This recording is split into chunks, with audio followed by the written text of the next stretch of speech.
साफ अल्फाजों में तुम क्या दुनिया को बताने चाह रहे हो? रिजवान साहब अंदर आ जाओ, तुम बहुत ही थकी हुई बैटिंग कर रहे थे, थर्ड क्लास तुम बैटिंग कर रहे थे, तुम बिल्कुल टीम के लिए काम नहीं कर रहे, चलो जी बाहर आओ, निकालो बाबर आजम को टीम से और निकालो रिजवान को। ये मेरी बात याद रख लेना, अगले 5 साल इन दो फॉर्म क्यों नहीं है रिजवान की। पहले तो रिजवान को ये समझना, देखिए फ्रंट फुट पे उनका गैप बनता है और ये बड़ी देर से बन रहा है। ये सिर्फ रिजवान ही नहीं है, जनरली पाकिस्तान के बल्लेबाजों का जो एक स्किल लेवल है ना, अगर आप इंडिया के बल्लेबाजों से कंपेयर करें, वो बहुत पीछे हैं। One hell of a run for the Pakistan team और मुश्किल होगा, और इंग्लैंड वेस्ट इंडीज जैसी कोई ऐसी गलती नहीं करेगा जहां पे पाकिस्तान थोड़ा सा भी टेस्ट मैचेस के अंदर आए।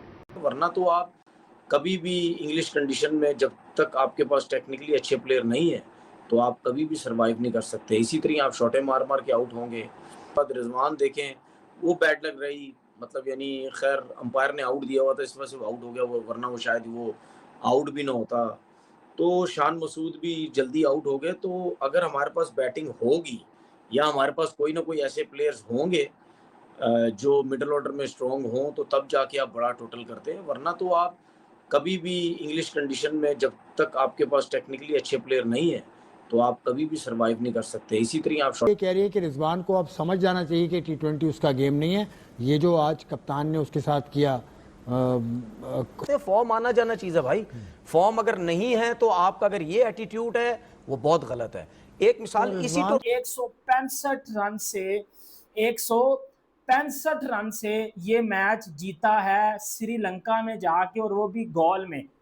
गॉल वो ग्राउंड है श्रीलंका का जहां श्रीलंका हमेशा से डोमिनेट करता है, और इंडिया की इनएक्सपीरियंस साइड श्रीलंका की स्पिन अटैक को जिस तरह उन्होंने खेला है, डोमिनेट किया है, क्रेडिट देना पड़ेगा भाईजान शुभमन गिल की लीडरशिप को। पता ही होगा कि 6 छक्के जो है वो खाए थे यूई पाजी से। स्टुअर्ट ब्रॉड ने पाकिस्तान की ऐसी घटिया परफॉर्मेंस के ऊपर ना ठुड्डे मारे हैं। क्या बोला है स्टुअर्ट ब्रॉड ने, आप सुनेंगे आपको चासा आ जाएगी। जिस तरह मुझे मजा आ गया, क्योंकि मैंने तो पहले ही बोला था कि हम इस काबिल ही नहीं, हमारी औकात ही नहीं कि इंग्लैंड में जाके इंग्लैंड के खिलाफ जो है वो हम कुछ कर पाए। हमेशा की तरह जो घिसी पिटी कहानी चलती आ रही है वो ही रही कि पाकिस्तान के 1-2 बल्लेबाज चले, बाकी तू चल मैं आया। सबसे पहले तो इनके ड्रेसिंग रूम के खाने खत्म करो। मैं जेन्युइन आपको बता रहा हूँ, ये बहुत बड़ी वजह हो सकती है। पिच के ऊपर आते होंगे, इनका दिल करता होगा यार भूख लग रही है, कुछ खाना है, ये विकेट गवा के खाना खाने के लिए निकल जाते होंगे।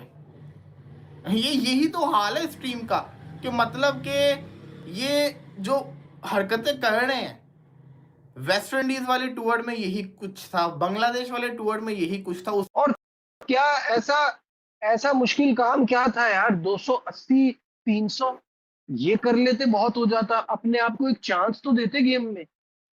देखिए वो तो बिल्कुल सही कह रहे हैं, अपने आप को चांस तो देते।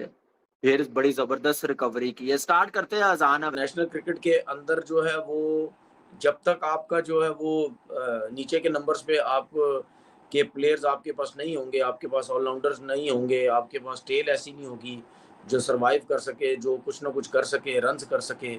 अली उस्मान की जिस तरह मिसाल देता हूँ कि एक फर्स्ट क्लास में 100 किया हुआ है, 5 50 किए हुए हैं। बहुत ही डिसअपॉइंटिंग जिसको आप कहते हैं कि बल्लेबाजी खास तौर पे बहुत ही डिसअपॉइंटिंग। और उसके बाद फिर जो बॉलिंग है जिसके ऊपर हम उम्मीदें लगा के बैठे हुए हैं, तवक्को करके बैठे हुए हैं कि यार ये इंग्लैंड की सीमिंग कंडीशंस में बहुत हमें ज़बरदस्त किस्म के बॉलर्स मिले हुए हैं, ये कमाल कर देंगे। अब्बास, मोहम्मद अली, खुर्रम शहजाद, इनकी बॉल बहुत हिलेगी, बहुत घूमेगी। कुछ भी नहीं सर, मतलब वो हैरानगी हो रही है मुझे। ये साबित हुआ एक ऐसे खिलाड़ी को जो शुरुआत में हिस्सा ही नहीं था, फिर पाकिस्तान टीम का हिस्सा बना और इस वक्त सबसे ज्यादा बेहतरीन परफॉर्मेंस दे रहा है। चाहे आप वेस्ट इंडीज को ले लें, चाहे यहाँ पर आज देख लें अब्दुल्ला शफीक जिस तरह से खेले हैं, और उन्होंने ये साबित कर दिया कि इवन अगर ग्रेड 2 क्रिकेट में भी आप एक्स्ट्राऑर्डिनरी परफॉर्मेंस दें तो आप अच्छा करते हैं। और हमने आज मैच के दौरान भी देखा कि वो शॉट्स जिन पे वो आउट हो रहे थे उन्हीं पे उन्होंने रन्स भी बनाए। जो पहली इनिंग में 171 रन बनाकर आउट हो गई। अब्दुल्ला शफीक 61, इमामुल हक 42, सलमान अली आका 21 रन बनाकर नुमाया रहे। ये नुमाया वाले हैं। और ऑली रॉबिन्सन और जॉस्टिंग ने 5-5 खिलाड़ियों को आउट किया। दिन के अख्ताम तक इंग्लैंड ने 2 विकेटों पर 112 2 विकेटों यहाँ पे जो खेलने की थी वो थोड़ी सी बैकफुट पे थी वेस्ट इंडीज में, बॉलिंग में भी बैटिंग में भी। यहाँ पे थोड़ा सा आगे होती है और इसी वजह से शुरू के 2 हमारे बल्लेबाज अजान अवेस और शान आउट हो गए, जल्दी आउट हो गए, लेकिन अच्छी पार्टनरशिप हुई और से बाहर उसको कट मार रहा है, हर शॉट खेलने की कोशिश कर रहा है। जिस विकेट के ऊपर बैट्समैन को प्रॉब्लम हो रही है वहां पे 29 बॉलों पे 21 रन करके बैठा हुआ है।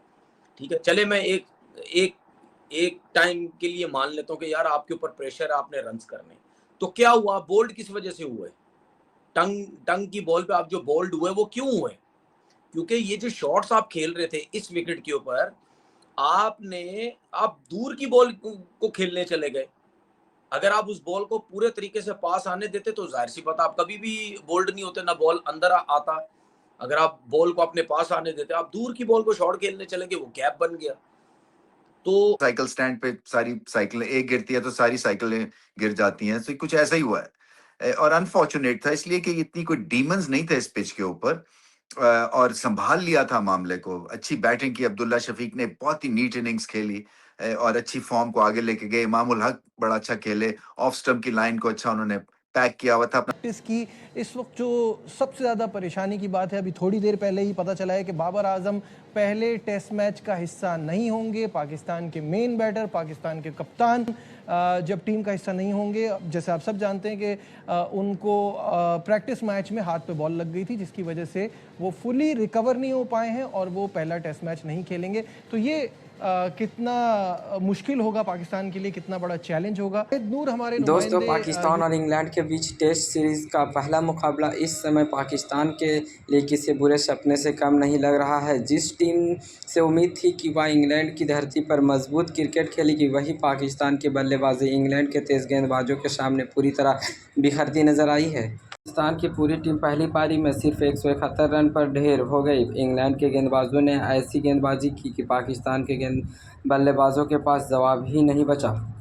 रिजवान से पाकिस्तान को काफ़ी उम्मीद थी। ऐसे समय पर जब टीम लगातार विकेट गंवा रही थी, उम्मीद थी कि रिजवान क्रीज पर टिकेंगे, गेंदबाजों का सामना करेंगे और पाकिस्तान को सम्मानजनक स्कोर तक पहुंचाएंगे। लेकिन रिजवान सिर्फ 12 रन बनाकर ही आउट हो गए। अब सवाल है ये कि रिजवान से आखिरी उम्मीद क्या थी? टेस्ट क्रिकेट में जब टीम मुश्किल परिस्थिति में हो तब बल्लेबाज का काम सिर्फ क्रीज पर आना नहीं होता। असली परीक्षा तब होती है जब गेंद स्विंग हो रही हो, पिच गेंदबाजों की मदद कर रही हो और सामने इंग्लैंड के तेज़ गेंदबाज हो, और यही पाकिस्तान की बल्लेबाजी की सबसे बड़ी परीक्षा हुई। रिजवान की बल्लेबाजी देखकर ऐसा लगा जैसे पाकिस्तान को टेस्ट मैच नहीं बल्कि जल्दी से पारी ख़त्म करने की जल्दी थी। 12 रन बनाकर आउट होना अपने आप में कोई गुनाह नहीं है। क्रिकेट में हर बल्लेबाज आउट होता है, लेकिन सवाल बल्लेबाजी के तरीके का है। रिजवान जैसे अनुभवी खिलाड़ी से उम्मीद होती है कि वह परिस्थिति को संभालेंगे, लेकिन आज पाकिस्तान की हालत देखकर ऐसा लग रहा था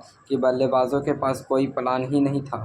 तो दोस्तों, आपकी नज़र में मोहम्मद रिजवान की 12 रन की पारी कैसी रही? आप लोग ज़रूर कमेंट सेक्शन में बताइएगा। मिलते हैं अगली वीडियो पे।